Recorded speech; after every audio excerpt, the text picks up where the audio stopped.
pamigay din. Pansin mo yung mga balita natin may kinalaman sa mga kabataan dahil Yes, oo, ay oo. start ng klase, Oo, di ba? oo. At yung susunod nating news item, may kinalaman pa rin sa mga bata. Oo. Dahil ito malaking naitulong ng programang Healthy School Settings Oh, yes, ni Governor oo. Joel Governor. ng provincial government ng Bataan dahil ito'y ibinalita sa atin kung saan ito daw malnutrition, yung mga malnutrition cases sa mga bata, mga batang Bataenyo Correct. ay patuloy daw na bumababa. Ito'y ayon sa Operation Timbang Plus 2025. Nakapagtala ng malaking pagbaba, malaking Oh, porsyento. maganda Pagbaba yan. ng kaso ng malnutrisyon sa mga batang may edad 0 hanggang 59 months ang Bataan Provincial Health Office. Ito'y batay sa 2025 Operation Timbang o OPT Plus result. Aha. Ipinakita ng datos na bumaba na sa mababang antas ng public health concern ang kaso ng pagiging kulang sa timbang, Oo.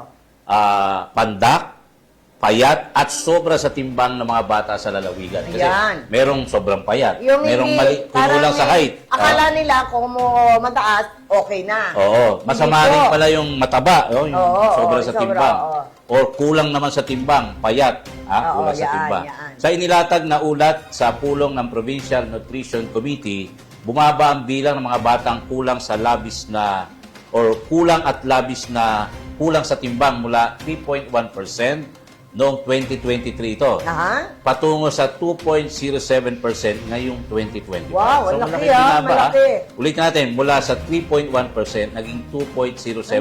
Malaki.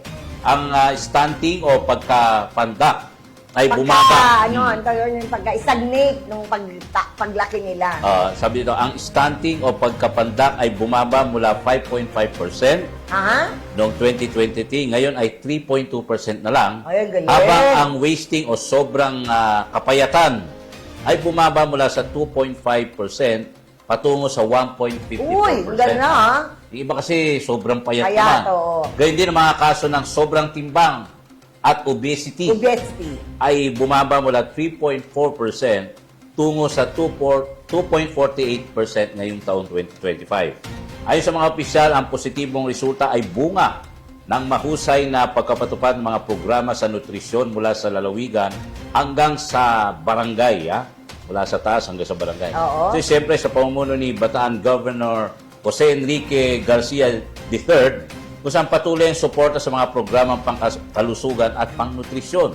Isa rito, di ba, yung healthy school settings, di ba? Yan, oo. Yun na kung saan merong supplemental feeding. Feeding, alinsunod ito sa layunin ng pambansang pamahalaan na tiyakin ang pantay at inklusibong serbisyong pangkalusugan para sa lahat. Alam ba, maianong pa kasi na naging natin yung BBJBI Yes, na nag-donate ng 5 million sa bayan ng Maribeles. Oo. Para dyan, pati yung mga gamit Yung nilang mga gaganda. barangay na sakop ng BBJBI. Binigyan nila ng ganung pa pondo para pati na yung mga utensils na gagamitin at yung supplemental feeding para sa mga bata.